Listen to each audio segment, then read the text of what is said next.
Good afternoon, everyone. Boy, that was easier than I thought. Good afternoon, welcome. Welcome this afternoon's ACG session. We've got a very interesting conversation lined up for you this afternoon around managing post-transaction integration. My name's Tom Trammell. I'm the managing director at a Chicago-based independent sponsor and business advisor called TMT Capital Partners. We focus on lower middle market, manufacturing, distribution, B2B service firms, and physician practices, partnering very closely with management to really build out those businesses. It's my pleasure and privilege this afternoon to introduce to you these very esteemed and accomplished panelists who are going to talk on a very dynamic topic that's often underappreciated, but very impactful in the success of M&A. These expert panelists will offer up some key strategies on how to address specific post-transaction concerns and to ensure you're getting the most out of your most valuable asset, your people. With us today are Jennifer Fonderve. She's the Chief Humanity Officer at Day One Ready. Day One Ready is a consultancy that advises forward-thinking business leaders, owners, and C-suite executives on how to prepare for and manage the people challenges of business transactions. Jared Constanti is the CEO and founder of Signature Brands. Jared is a proven, inspirational business leader with a key focus on driving breakthrough results. He's spent over 25 years in the packaged goods industry in dozens of countries around the world. And last, but certainly not least, we've got Brian Rassel, who's a partner at Huron Capital. Brian is responsible for sourcing, evaluating, executing, and managing investments made by the firm primarily in the consumer, commercial, and industrial services, professional services, and residential services sectors. These three panelists have gone through numerous integrations and are responsible for sourcing, evaluating, executing, and managing investment. I'm bouncing around a bit this afternoon. These very esteemed panelists have spent their entire careers working to grow and build businesses, managing through very precarious situations regarding integration with the most precious asset of the firm, which is their people. So without further ado, please let me turn it over to the panel. So welcome. We're going to talk about people being your most competitive advantage. Anybody here disagree with that? It's okay if you do. It just would say you're going to get really bored for the next 45 minutes if that's the case, and there's really good swag in the booths downstairs, so I'd say head on out. We won't judge you. Just want to make sure you're clear. And the reason why we highlight people, all three of us unanimously feel that people are your most competitive advantage, is what we have witnessed through deal planning and strategy is that the people piece, the people strategy, isn't the key focus of the due diligence or the deal valuation. And the tendency to make those potential people challenges something that HR deals with once the transaction is done, we've seen consistently happen. And so our goal in this session is to disabuse you of these beliefs, and each of us is going to share some examples of how you can successfully do this and put people front and center in your early strategy planning to set your transaction up for success. So I made a joke with my panelists early when we were doing our Zoom prep that they had the easy part of the job. Jared's a successful CEO. Brian's from Huron Capital. He's with his people here. And I know that most of you are wondering who the hell I am. But that's okay. I'm kind of used to it. So very quickly, I am a former C-suite executive. I went through 3 separate multi-billion-dollar acquisitions. The most famous likely would be when Nokia acquired Navteq, a digital map-making company, in 2008. After the third acquisition I experienced, I spent 3 years interviewing 60 executives and did research on M&A success and failure. And I wrote a very successful M&A playbook called Now What?, which is what I felt like I was saying a lot as an executive after deals. And thanks to the success of that book, I have written for HBR, Fast Company, Inc., and have been quoted in Forbes. Now, I know what you're thinking. Where was I for your last few deals? right? I get that a lot. I'm a hidden secret, but I'm thankful to be with my panelists today to talk about the people piece of M&A transactions. Where my approach to M&A really started to gain traction is when I wrote an article for Harvard Business Review that says, after a merger, really is after a merger or acquisition, don't let us versus them thinking ruin the company.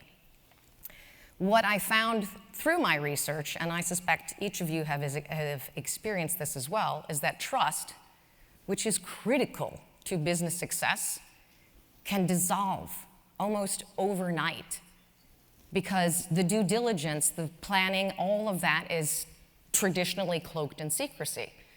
So you have a workforce that can feel blindsided.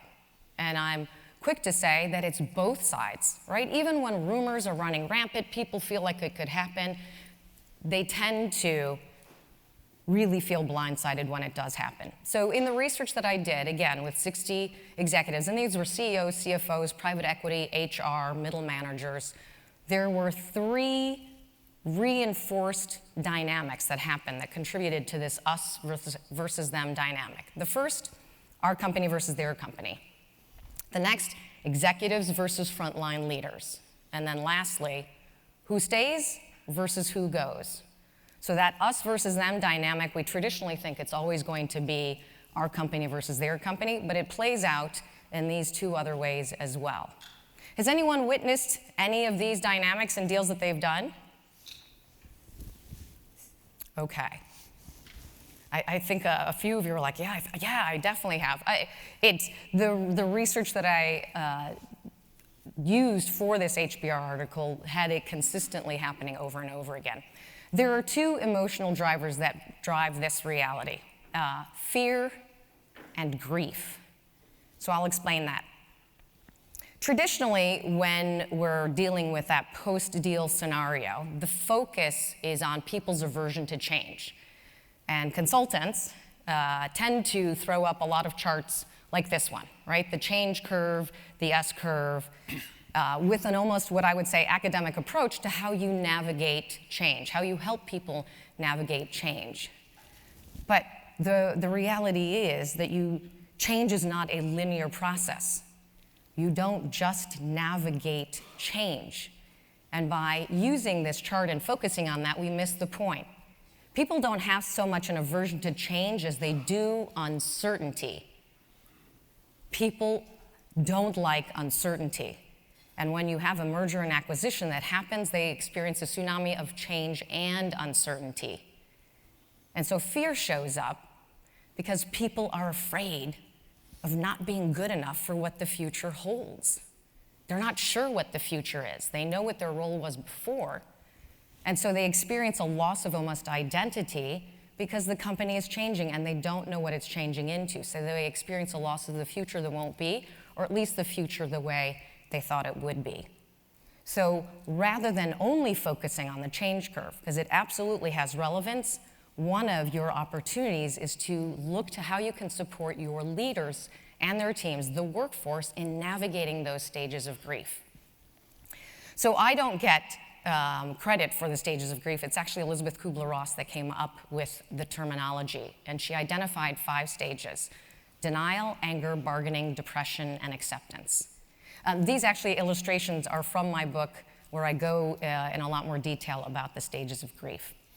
And often I'm asked, well, what would employees be grieving? What are they mourning? Well, they're mourning the loss of certainty about their role, the contribution that they played and how they played it. They mourn the loss of familiarity of their boss or the teams that they've gotten to know. And there's always anticipated loss of people they may no longer be working with. The reality is that M&A, just the term alone, has negative baggage that comes with it. So the moment that they hear a deal has happened, they attribute all the negative possible scenarios they've ever heard of, and so they assume they're not going to be able to work with certain people. So one of the things that I do in the work that I have done with executives is to focus on how to help people navigate these stages of grief. Grief is a tricky topic, particularly in the workplace. And the reality is the change curve, it's a lot easier to talk about because it almost feels as though you walk through this academic approach, it's an easy process, et voila, you've gotten through the change. But if you consider even what you've experienced with the pandemic, you know that navigating change is not a linear process.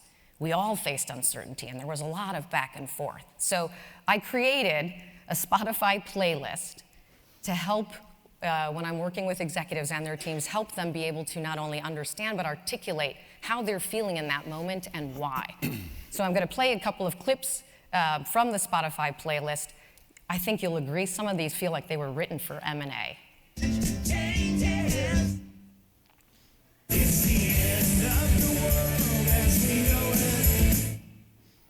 Should I stay or should I go? Let's be lonely together.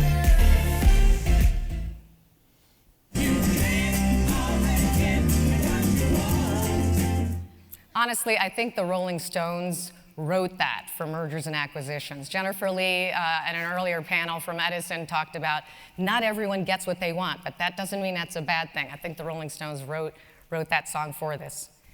The reason why I use music is music helps us to process our feelings and help move us toward acceptance. I mean, think about, I don't know, a bad breakup, right? Where maybe you listen to some Led Zeppelin or Frank Sinatra or AC/DC, or maybe that was just me, but music can help you process, and that's part of why I use music in the work that I do, because the key, we're gonna have Jared take over from here, is getting people to acceptance requires helping them overcome their fear.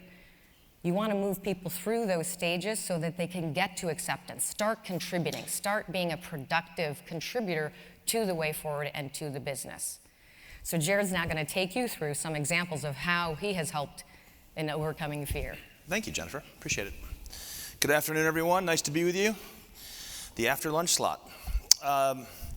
I wanted to just share some of the experiences we've had at Signature Brands and certainly what we have learned from it. And if you can take anything away, would encourage you to do so. And obviously we'll have chances in the Q&A to dive into anything deeper if you'd like. But Signature Brands is a celebrations company located in Central Florida. It's a company that was ignored for a long time, and Traub Capital found it in the fall of 2018. They're a strategic private equity firm, really focused on building value in the consumer space, but the approach really being one of an engaged and culture-driven approach. And so when I started interviewing for the job, I was introduced as the founder. I can't let that go. I wish I were. I'm just the CEO and have been for a little over 3.5 years. But when Traub came in and we met up, we had a very like-minded view of the power of people. People run the world, and so you better understand how people make decisions, how they feel, what they do with how they feel, because the way that they feel can make them superhuman, or their emotions can also debilitate. And this is something that's really powerful, and I think we all understand, but I'll just share some specifics. So when I started at Signature Brands, we were not feeling like winners. The company was in really rough shape, and I'll get into that. But by the end of my few slides here, you're going to see why today I can tell you confidently that sprinkles indeed are for winners. Our brands are Betty Crocker, the dessert decorating space, so think sprinkles, sugars, anything you put on top of a cupcake or a cake. Cake Mate, the gift popcorn business. These are the tins with the 3 flavors of popcorn in them that you give your mailman when you love him popcorn much and not bottle of wine much. We run about 80% of that business. The Pumpkin Masters business, carving at Halloween, and then the Paws Easter egg decorating business. We're number 1 in every category. The situation when I landed at Signature in Ocala, Florida, was number 1, the business was underinvested in and underloved. It was run by a PE firm overseas that really just wanted the cash and didn't want much to change. The business had 5 CEOs over 8 years. As a result, there was really poor business performance for an extended period of time. But the 4 things I'm going to talk about today briefly are, 1, we found a fear-based, busted culture. People were the worst versions of themselves. They were political. They were hiding in their offices, covering their butts, and absolutely not at their best. 2, there was no strategic framing, no clear goals, no clear strategies of how we're going to get from here to there. Number 3, there was zero consumer orientation. Walmart called and wanted a purple sprinkle, and we made a purple sprinkle. That was our innovation. And finally, no clear decision rights. No one really understood who could make the call on a specific outcome. So the actions we took against each one of these 4, number 1 on the fear-based busted culture is we put trust at the center of the organization. No one felt empowered and no one felt trusted. And so we immediately tried to put our arms around the organization and let them know that they have a voice and we hear you. If one of the most foundational human needs is to matter, we wanted to make people feel like they mattered, because for the longest time they didn't. Very heavy coaching and team development, both internal resources and external. We installed significant collaboration routines so people knew when they would have their voice and when they'd be heard. We provided routine opportunities for people to be heard informally and formally. And then finally, we engaged the team in every major aspect of our frame setting, situation assessment, strategic blueprint creation, and key objectives by dedicating teams to each thread of each of the pieces so that when it all came together, they collectively owned it. They weren't handed their strategic blueprint, they contributed. There were no clear strategies or objectives, so the actions we took were clearly situation assessment, gap and opportunity identification, and then created the blueprint itself, our purpose, our vision, goals, strategies, and values. This one was obviously the most straightforward, but again, it didn't exist, and we were able to lean on how busted the team was to pull them into creating it, so they really owned it.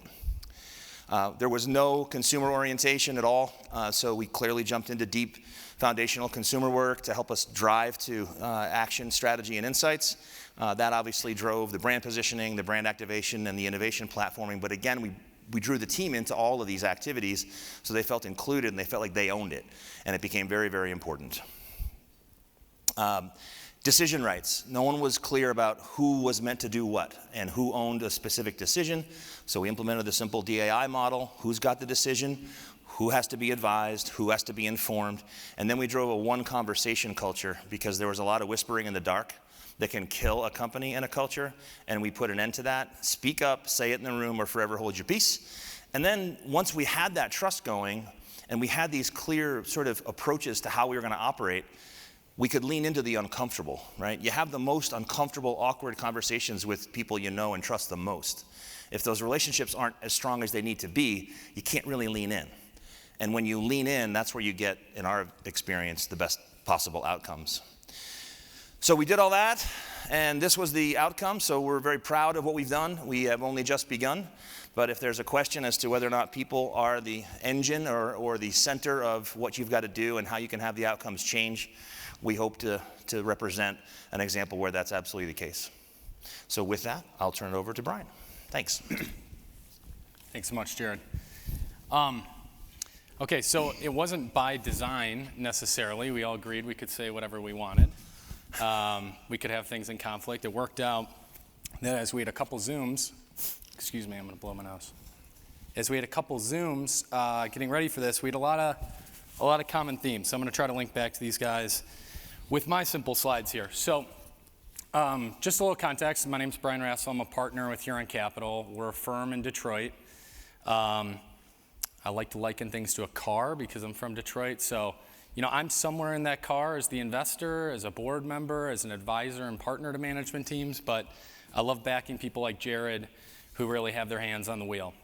And I love bringing in people like Jennifer who can help augment a team that hopefully has a great culture but hasn't done it as many times as she has, as we do.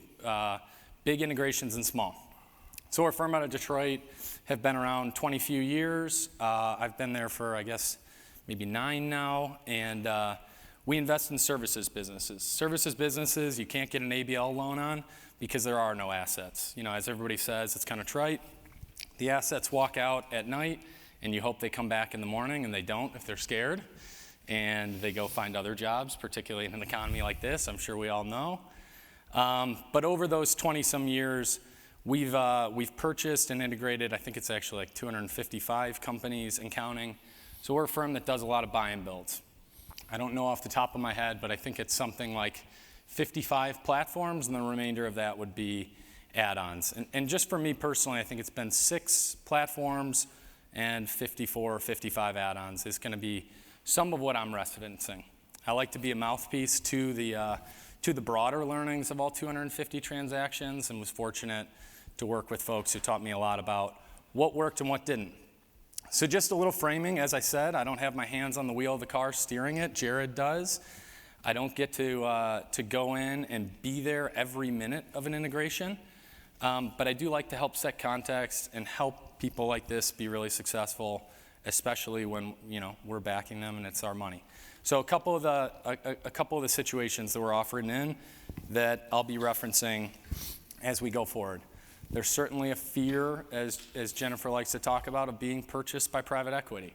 I think of the 55 platforms, we've bought them from another PE firm twice, so the remainder would be family or founder-owned, and that's a big chasm to cross.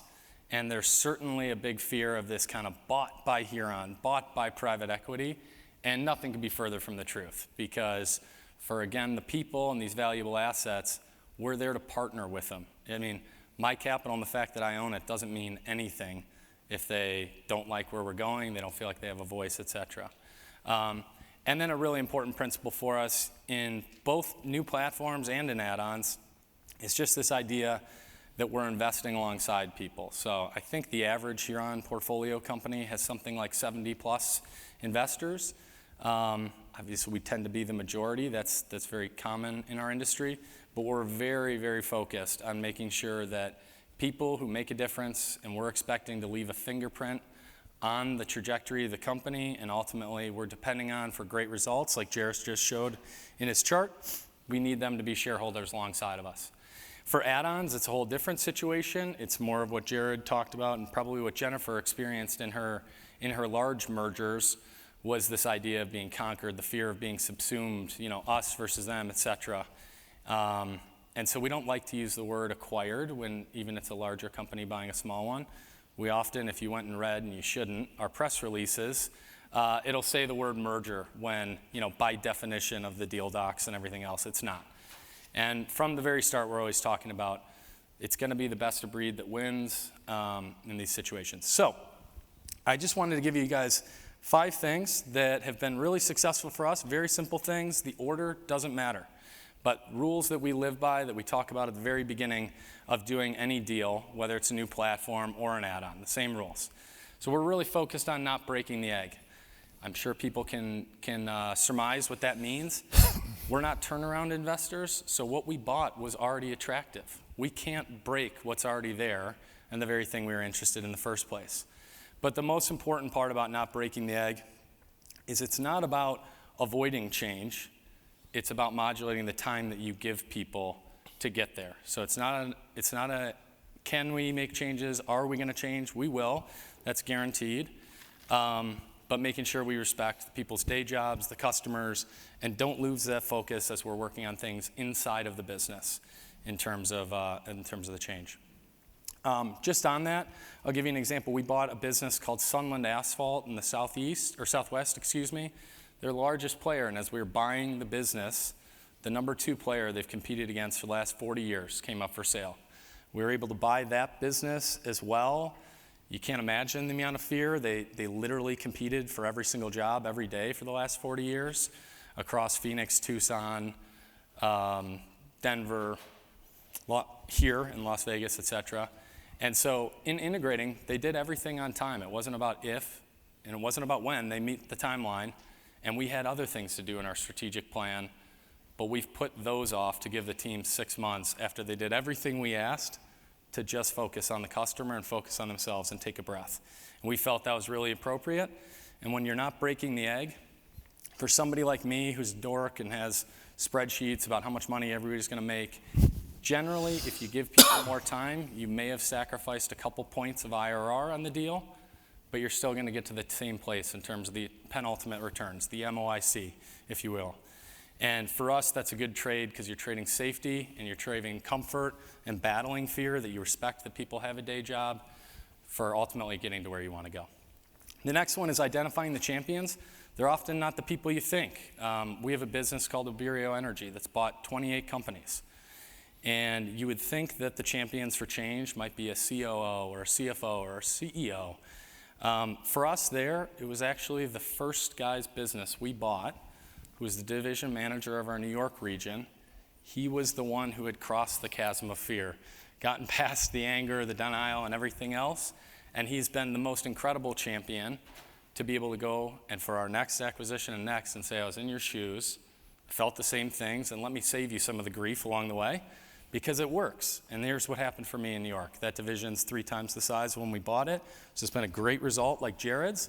He's the best champion who can relate to people, and the most important part about identifying champions for us is alleviating, getting some things off their plate. So for Brad, we brought in another divisional president. He still nominally leads the New York region, but ultimately his highest and best use for all of us is to be out there helping. The next one, in terms of just explaining the why, is somewhat intuitive, but the little spin that we at Huron like to put on that is just making sure people understand the global why we're all doing it. For us, often you're explaining how something might drive equity value. Again, my point about we want everybody to be shareholders with us. What drives equity value and why we're doing that? That's the global why. And then for every action, you also need the individual why, which may be making somebody's life better. The actual process of getting there and navigating the change and the integration and everything else is painful, but if you're not making people's lives better on the other side of that, and if you can't articulate what that's going to be for them individually and selfishly as they get there, you're not going to have them coming with you. So think of the why in terms of the global and the individual. The next for us is just this democratic consensus and compulsory alignment. We have a board member, he says, shoot the resistors after we've all agreed, which is a aggressive way to say it. But when we talk about shooting the resistors, I mean, we're very people-focused. We tend to have a softer edge. At least we certainly strive for that in the private equity industry that can be somewhat maligned. What we mean there is even if you have to shoot the resistors, you have to do it in the right way. We like to talk about the severance dollar being the cheapest dollar you can have and helping somebody gracefully get to where they're going. Because when we all democratically agree, when we all debate, when everybody has a voice, and a voice here can mean 2 things. Some people are outgoing and some people are not. So there's the group conversations where you give people an opportunity for a voice, and there's everything else that's written communication, side conversation, and you have to give it time so that even the introverts have a chance to weigh in on a democratic process. Once we all agree, that is what it is. And what wraps it all together for us is just being focused out the windshield, again, of the car, not in the rear view. So if you've all agreed democratically, and the people who would be the resistors aren't there anymore, and everybody understands why we're doing this, generally in my situation, for building equity value for all of us, and also making the company a better place for them to work individually. You know who the champions are, who are going to help people along, help them overcome fear, and ultimately you've taken away that fear by saying, if it takes us 3 months and we agree to that, but it ends up taking 6, that's not your fault and that's not your problem. You have to speak up and say uncle, to say this is getting in the way of me taking care of the customers, me taking care of my peers, et cetera, in the company, so that we're not there to break the egg. Then ultimately you can keep people focused out of the windshield and not have the really negative conversations about what we used to do or why we used to do it a certain way, because we've already agreed on the previous 4. So hopefully simple things that can help folks, and again, look forward to more conversation, and Jennifer certainly pulling it all together through her experience. So one of the things that we talked about a lot, and it had come up in my research as well, and Jared highlighted it in his discussion about just the culture, the fear-based culture, the fact that people were hiding in their offices, they were covering their asses, and that is consistent with the research that I did in talking to CFOs who revealed some of the personalities that undermine what they thought was going to be a successful deal. And so for this last part of our discussion, and then we'll have some time for Q&A, is we want to just talk about the impact of change on people. The resistors is one way to describe them, but there was a fascinating thing that I hadn't anticipated when I was interviewing executives. Certain types of people kept being referred to, and they use different terms and different terminology, but I would say I uncovered 10 personalities. Now, it's not an exhaustive list, but these are personalities that can undermine the deal's success, what you are trying to achieve with this deal. So we're gonna have a little bit of fun.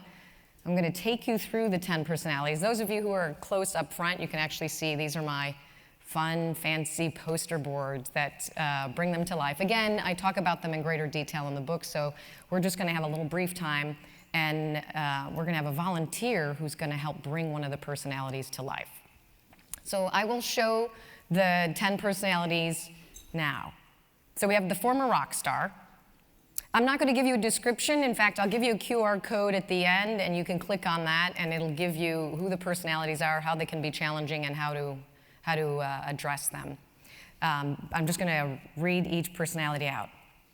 The great unifier, the know-it-all. This one I hear people say all the time, oh, I don't need an M&A for a know-it-all. I'm working with one of them. The know-nothing, the black widow. The missing in action, again, not unique to M&A, but they can take advantage of that. They can hide in their offices. They never volunteer for anything. The specialist, the opportunist, also known as the suck-up, the ostrich, and then the dominatrix, which I had a diversity, equity, and inclusion expert say you've really picked on men and women equally in this, so the flip side of the dominatrix is the bully, so we're clear. And each of these personalities, the reason why I made them caricatures and they're not photos, is to bring to light the humanity, right? That these are people. Human nature can take over when you're going through change. So I have a volunteer who was voluntold, but Harold, where are you? Oh, you're right up front. I didn't expect it. So Harold has graciously volunteered. So I just met him last night, so he doesn't know what to expect with this. He's just gracious enough to think, okay, she's not going to embarrass me too badly. Harold is going to read one of the descriptions that I have for one of the personalities, and then I'm going to give him an opportunity. Anybody here ever watched Who Wants to Be a Millionaire? Okay, right? So he can ask the audience for help, he can phone a friend, or if he's confident he knows who it is, he could just walk over to that poster and choose the person, okay? So Ron, do you have a microphone? Because I want to make sure the people can hear him.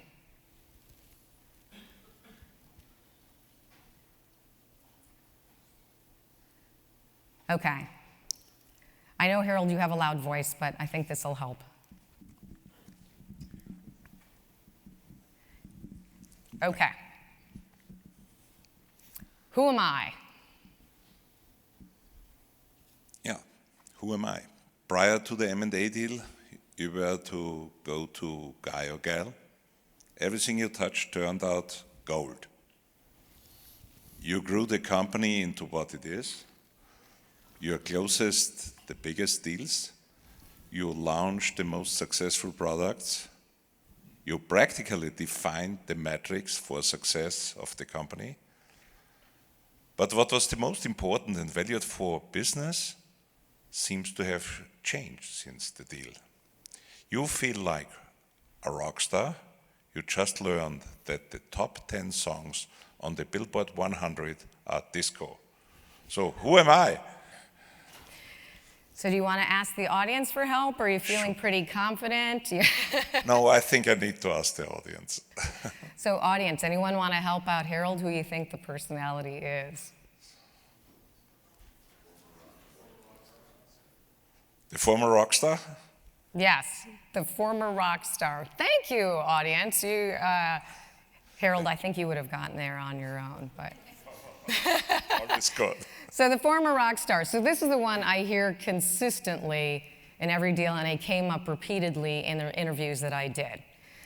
They are the rock stars in the company when you acquire it. You may have been told, this person, you absolutely need to keep them. They are critical to success. But what can happen is, because the metrics for success have changed, they have a hard time pivoting. Right? So here are some telltale signs that you've got a former rock star, right? They've built their reputation on a certain way of doing things. What got them there made them successful. Why should they change their approach? They have a cult of personality around them. So you may be told by several people, absolutely, you need to keep this sales leader, or this person is a genius when it comes to products. And they also resist adapting new ways of thinking. Because again, what made them successful is how they got to be a rock star. And naturally, with a merger or an acquisition, things have changed. The metrics are shifting. It's part of the new growth strategy, and they can struggle. So 3 ways to help keep your rock stars engaged. Acknowledge the past, acknowledge what they did to contribute to the value of the company, but focus them on the future. Help them see they still have value to contribute to the future. Role model agile behavior. When they see more people who are adapting and shifting and changing, that can help move them forward. Because they can be the resistors, right? The people who cross their hands and say, I'm just waiting to tell you I told you so, this is never going to work. The more they see people adapting, the more they will come to appreciate that things have changed and they've got to pivot. And then lastly, encourage them to seek out trusted advisors. People on the outside who actually recognize that this is potentially a great opportunity for them, and it's the future of the company. That kind of outside perspective can really help them get out of a rut. So we wanted to open it up for questions. And if there are any questions, Ron will go around, and then if we've got some time, Brian and Jared are going to share a few stories of personalities that they've seen, and we'll close it out. But anyone have any questions as a overall? This gentleman up here, Ron, in the orange shirt.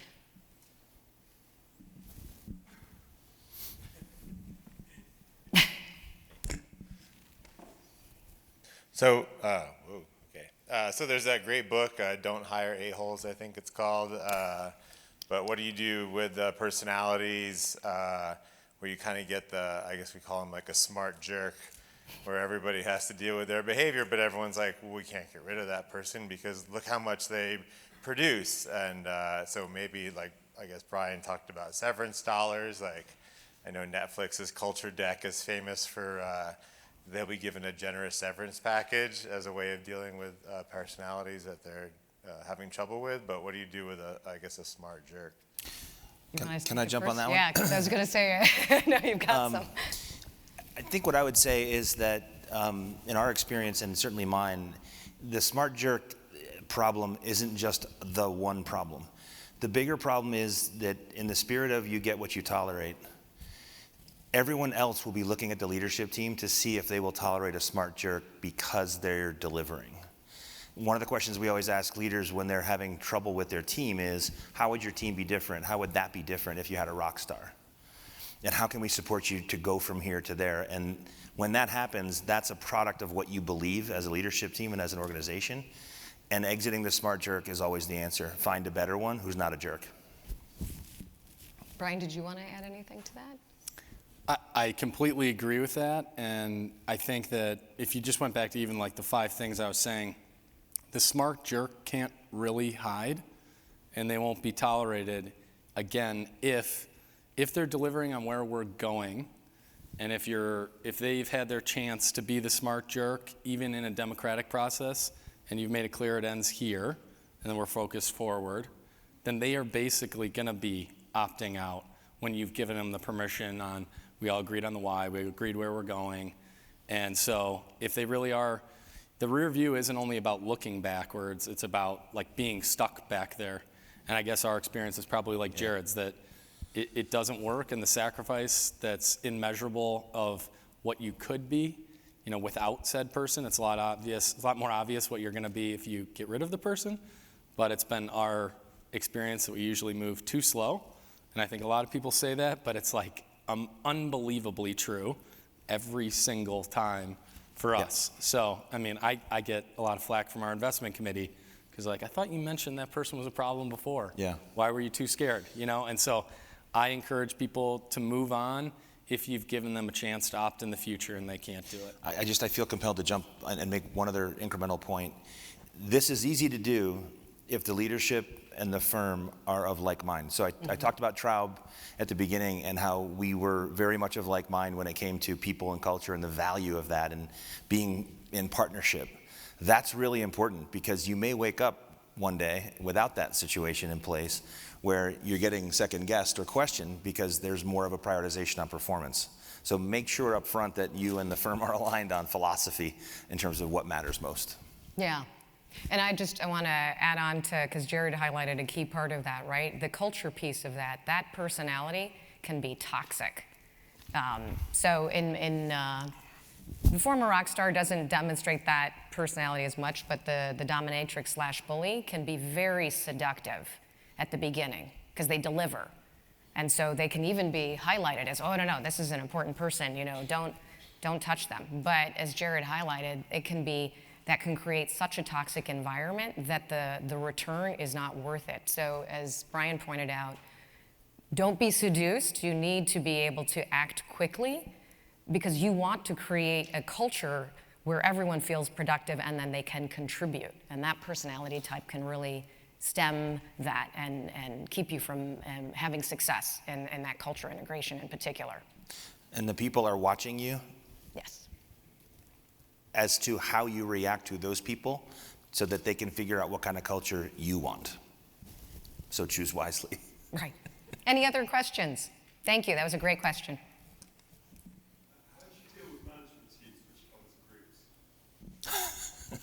Can you repeat it out loud? How do you deal with management teams that come as groups? Oh, do you want to start? Either one of you first? I always like to. Go. Why don't you start? Okay, I'll pile on. It happens all the time. We buy companies, so they're family and founder owned, and there's always this blind spot. The family or the founder was the greatest engineer. The product's so damn good it sells itself, and you're like, you're still going to need to professionalize this sales motion, the sales force, or, they're great at that and the sales is great, but the actual back of house organization or the financial function isn't going to cut it for where we're going. And experience would tell us that. And so if you're working from a why, you're working and you're very clear on where we're going, it starts to solve itself as to the need for augmentation. And I don't like changing people in and out. I like to have it's much easier to make room on the bus for everybody. And if somebody is compelled and they have a better opportunity elsewhere, they can get off at the next stop or we'll slow down for them. And we're going to help them do that, and we're going to be their biggest proponent. Backer and say they're a wonderful person, but they didn't feel like they fit anymore. Mm-hmm. But if you start with why, we're going to need this, it's valuable to the marketplace for the enterprise value we all hope to drive. Even if it wasn't to you before, you've all had a chance to speak your opinion that it's going to ruin the culture or whatever, and we all talk through it and we still agree. Again, it's alignment's compulsory, and it tends to solve itself. It doesn't mean it always goes well, but I would say persist and move forward and make sure you have people who are open to change. Go ahead. I would only add, don't be bullied. Yeah. It's not as scary as it seems. They're not as aligned as they seem. They would not go down together as a ship even if they threaten it. But create a compelling future state vision. Yeah. Make sure that everyone's bought into it and let them know that you want and need them all on that boat, if in fact you do, but that we are now a new team and we now have higher expectations. And frankly, if there was a transaction involved, everything probably wasn't perfect in the first place. And so I would just press on, don't feel like you're exposed, because in likelihood you're not. Where I've had the greatest success is when the company's coming together. The org chart, it isn't though, here's the acquired, and we just maybe give a couple of slots to a few people from the other company. It's reevaluating the entire org chart, basing it on what's the vision, where are we taking the company, where does this need to go, and then who are the best players for each of those seats, as opposed to just here's what we got, we can give you a couple bones. And as both Brian and Jared said, that can be tough, but that's where I've seen the greatest success, where the org chart is really based on what's it going to take to be successful and who are the right people to lead us that way. I only wanted to add one thing too. In doing so, respect hiring for personality and for culture into a tight-knit group just as much as skill set, because we often have teams that love and trust each other, and to ruin that is like an unbelievable casualty of a deal. And so even a B player who's going to fit well into that system is better than an A plus or A or A minus player is my only advice on that front. And your champions are going to help you figure out who's going to fit, and they're already bought into the augmentation, et cetera, if that's where you're at. Any other questions? Here you go. He's got a microphone there if you want it. Thank you so much. So obviously, oh my God, COVID changed the way we work. So a lot of companies are operating remotely or hybrid. How do you see virtual companies, these types of mergers? Like, how do you navigate people not being in person together? Do you think that affects the results? Do you think it doesn't? How have you seen that play out? I'm just curious. So I can start, but we'll pass on to you as well. So absolutely, I've seen repeatedly, clearly deals got done during COVID, but the feedback I keep getting is how much easier it is to be able to evaluate the people, the culture, all of that. That said, though, I think those deals that went through and went well are because they made an additional extra effort to really get to know the people, right? Whether it was Zoom or having separate sessions or calling each other, really getting a chance. They were more intentional because they appreciated that, particularly with the war on talent right now, they can't afford to lose people in any of these scenarios. So being that much more intentional made it successful. But repeatedly, hands down, what I'm hearing is people, there's nothing like being able to evaluate culture and assess it by being together, but it is possible not to. Anything you all would want to add? I would only add that in our experience, COVID did not test a culture, it revealed it. So the extent to which you can build culture quickly can sort of buttress against any future disruption. So it's not just a nice to do. It's not just because we all know we should. There's a tangible and fundamental, whether it's return on culture or whatever you want to frame it as, there is a tangible and very real business upside for focusing on people and culture first. And COVID was a great illustration of one way that showed up. I'd only add, it is funny that I find people often know more about the pets and the kids of their peers in something like this than they did in the past. And then on the other hand, the first time you get them together in person, they're like, holy shit, you're tall, I did not expect that from the Zoom videos. I know, you thought I was taller, right? So I'm taller than I look on Zoom. I've been blown away. It's worked better than I would have ever expected heading into it and battening down the hatches in the spring of 20. So I think we have time for one or two more, maybe? Well, while Ron, do we have someone with a question? Because I was going to. Yeah, first of all, wow, that was loud. First of all, thank you very much. But as you're going through a transaction, obviously you got to reassess the management team, the culture, and the fit. What do you guys do to go through that process? And then if you find that there's not a good fit, how do you guys go about either bringing people in the interim till you're able to bring someone in and evaluating vendors to be able to help you augment? I'll let you start and then I can add on. Yeah, I think it starts early days when the firm is looking at the potential asset and they're looking at the potential for the business and they are starting to understand the people. When they're choosing leadership or they're trying to sort out fit, in the case of Traub and Signature Brands and me, we early on figured out that we were very much of like mind. And it comes down not only to the individual profile, but also how we want to work. And so we made it clear with each other that we wanted to be partners, we wanted to be completely interlocked. We articulated as they're the Air Force to our infantry. And so you line up those expectations early, and I feel blessed that we found each other because it's worked really well. But it starts way, way, way early up in the stream, and then that, just like strategy, shapes and guides everything else as you go through. So I'll pause there and see if you have anything else you want to incrementally add, but that's really important up front.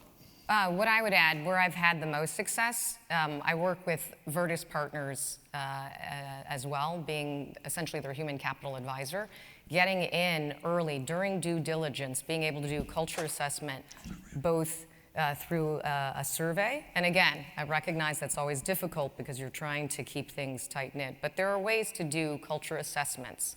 And then also to talk to the individuals who will be doing the work. I find oftentimes that's a key part that's missed. Where I've seen success is the ability to do that sooner sets you up for success because it uncovers. I also do pre-mortems, right? Uncovering potentially where things are going to go wrong, right? A pre-mortem is assuming, okay, the deal gets done, now what are all the ways it could go wrong? So doing that with the leadership to help them identify and understand we're really excited, we think this deal is going to be great, but let's have plans. It's why the military does drills, so they're prepared for any scenario. You need to do the same within M&A preparation. So that has allowed me to have the most success with the clients I've worked with. I'd only give you two little things, is just on top of that, I like covering these topics in an academic fashion or an abstract fashion before you're presented with it in a real way. You start these things and you say, It's like this the may, premortem. yeah, Yep. this may involve change that you're going to be uncomfortable with, telling people that. This integration, if you thought doing the deal was bad, is going to be way more exhausting. Hopefully it ends up being better than that. But when you come to it, you say, we all talked about it and we knew this would happen, and so that can very much help.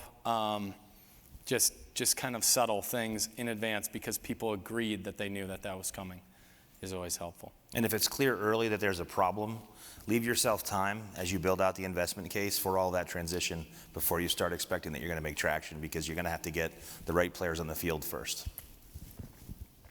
So that, and again, if anyone has any questions, don't hesitate to come up. But we wanted to, I'm thrilled, had the privilege of being up here with Jared and Brian. It allowed us to give you different perspective, but we all rallied around the same belief that people are your competitive advantage. And if you strive for deal success, making people feel valued, recognizing the value that they contribute to the business. It is possible. Jared showed the amazing turnaround he achieved and the number of successes that Brian's had following the same philosophy. So if you're looking for the metrics that prove that this can work, they have demonstrated it throughout. I have here, just for a little bit of fun, the 10 characters. There's a help sheet, so if you do a QR code, it'll give you the 10 characters. And then the bottom one, I had a little fun. I did a personality quiz. You can figure out who's in your deal by answering, I think I've got 5 or 6 questions. So it'll ask you, and you can kind of uncover which personality type you might be working with, who's on the leadership team. Great.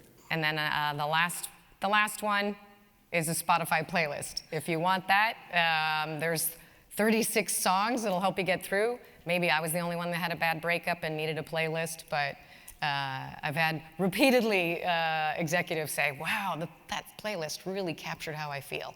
So thank you again. Yeah, thank you. We really enjoyed having you here, and thank you for your questions. Thank you.